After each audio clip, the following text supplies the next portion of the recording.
Dynamic Success the Junior College. Enter to win. Masters in MPC and BPC. अस्सलाम वालेकुम नाज़रीन, आए नज़र हैं देश की राजधानी नई दिल्ली और उत्तर प्रदेश से कुछ खास खबरों पर। मेरठ गाजियाबाद दिल्ली रैपिड रेल परियोजना पश्चिमी उत्तर प्रदेश और एनसीआर के विकास के लिए बड़ी सौगात साबित होगी। प्रोजेक्ट के पूरा होने के बाद मेट्रो के साथ आरआरटीएस का नेटवर्क 740 किलोमीटर लंबा होगा। आपको बता दें कि इसके बाद दुनिया के बेहतरीन ट्रांजिट सिस्टम के तौर पर मशहूर लंदन क्रॉसरेल, हांगकांग एमटीआर और पेरिस आरआईआर से ज्यादा लंबा सिस्टम दिल्ली एनसीआर का होगा। आरआरटीएस अधिकारियों का कहना है कि दिल्ली मेरठ आरआरटीएस के पहले हिस्से के तौर पर साहिबाबाद दुहाई के बीच रैपिड रेल 2023 से दौड़ने लगेगी, जबकि पूरा कॉरिडोर 2025 तक तैयार हो जाएगा। दरअसल केंद्र और प्रदेश सरकार के जॉइंट वेंचर के तौर पर दिल्ली से 3 आरआरटीएस कॉरिडोर का तैयार होना है। पहला कॉरिडोर दिल्ली मेरठ के बीच बन रहा है और इसका करीब 68 किलोमीटर का हिस्सा उत्तर प्रदेश में है। आपको ये भी बता दें कि प्रोजेक्ट की लागत करीब 30,274 करोड़ बताई जा रही है और इसमें प्रदेश सरकार का करीब 17% अंशदान है। इसके लिए राज्य सरकार ने अपने बजट में वित्त वर्ष 2021-22 में 1,326 करोड़ रुपए आवंटित भी किए हैं। राजधानी में कोरोना की दूसरी लहर थम गई है, लेकिन बाजारों से सड़कों तक पसरी लापरवाही खतरे की घंटी बजा रही है। विशेषज्ञ आशंका जाहिर कर रहे हैं कि आने वाली तीसरी लहर जल्द ही आ सकती है। देश में डेल्टा प्लस के मामले बढ़ रहे हैं, इससे तीसरी लहर के आने का खतरा है। इससे बचने के लिए लोगों को कोविड प्रोटोकॉल का सख्ती से पालन करना होगा और साथ ही वैक्सीनेशन भी करवाना होगा और इसके अलावा बड़े लेवल पर जीनोम टेस्ट बढ़ानी होगी, जिससे वायरस में हुए चेंजेस का हमें सही टाइम पर पहचान हो जाएगा और इसको फैलने से रोका जा सकेगा। तो वहीं दिल्ली के मुख्यमंत्री अरविंद केजरीवाल ने कहा कि डॉक्टर्स और पैरामेडिकल स्टाफ की मदद से वो कोरोना की अगली जंग भी जीत देंगे। डॉक्टर्स डे पर स्वास्थ्य कर्मियों को धन्यवाद देते हुए केजरीवाल ने कहा कि कोरोना की अगली लहर के लिए दिल्ली पूरी तरह तैयार है और अगर तीसरी लहर आती है तो किसी को कोई तकलीफ नहीं होने दी जाएगी। और आगे उन्होंने कहा कि कोरोना वायरस से निपटने के लिए हम सबको मिलकर काम करने की जरूरत है और इस पेंडेमिक के दौरान निस्वार्थ भाव से काम करने के लिए हर डॉक्टर, नर्स और पैरामेडिकल स्टाफ का धन्यवाद करता हूं। तो वहीं स्वास्थ्य मंत्री सत्येंद्र जैन ने गुरुवार को इंदिरा गांधी हॉस्पिटल में नए डायलिसिस सेंटर और बाल चिकित्सा आईसीयू वार्ड का उद्घाटन भी किया। इंदिरा गांधी हॉस्पिटल में 1200 से ज्यादा बेड पेशेंट्स के लिए हर तरह से तैयार हो चुके हैं।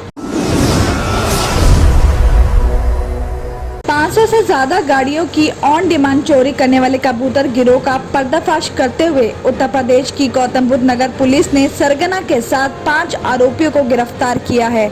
आपको बता दें कि इनके पास से चोरी की 10 लग्जरी गाड़ी और लॉक खोलने के ऑटोमेटिक सामान बरामद किए गए हैं। गिरफ्तार आरोपी सॉफ्टवेयर से 2 से 3 मिनट में लॉक खोलकर लग्जरी गाड़ी चुराते थे। पुलिस ने कोतवाली सेक्टर 24 और सेक्टर 58 पुलिस ने बुधवार रात को आरोपी हारून सैफी, अमित कुमार, मोहम्मद यूसुफ, साजिद और गुलफाम को गिरफ्तार कर लिया है। आरोपी नोएडा और आसपास के शहरों से लग्जरी गाड़ी चुराते थे और यूसुफ की मदद से इंजन चेसिस नंबर बदलकर मांग पर नेपाल, पंजाब, कश्मीर, झारखंड, बिहार में बेच देते थे।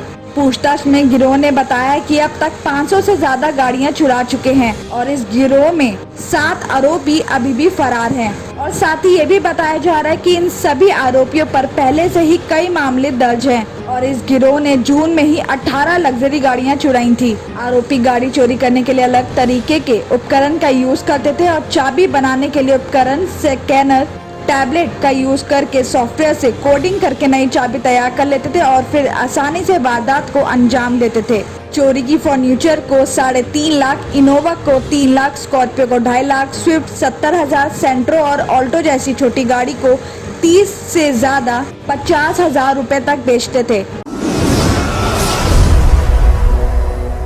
हापुड़ में एक युवक की बेरहमी से हत्या कर दी गई क्योंकि वो अपनी प्रेमिका से मिलने उसके घर चला गया था और वहाँ कुछ ऐसा हुआ कि लड़की के चाचा अपना आपा खो बैठे। बताया जा रहा है कि प्रेमिका से मिलने उसके घर गए लड़के की चाकू से गोद कर हत्या कर दी गई।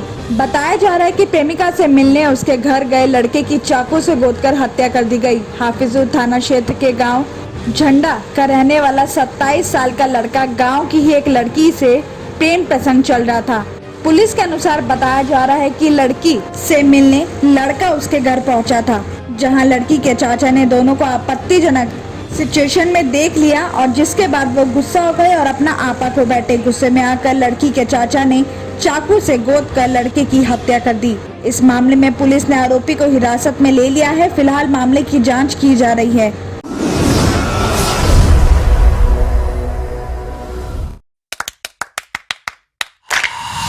Dynamic Success the Junior College. Enter to win. Masters in MPC and BPC.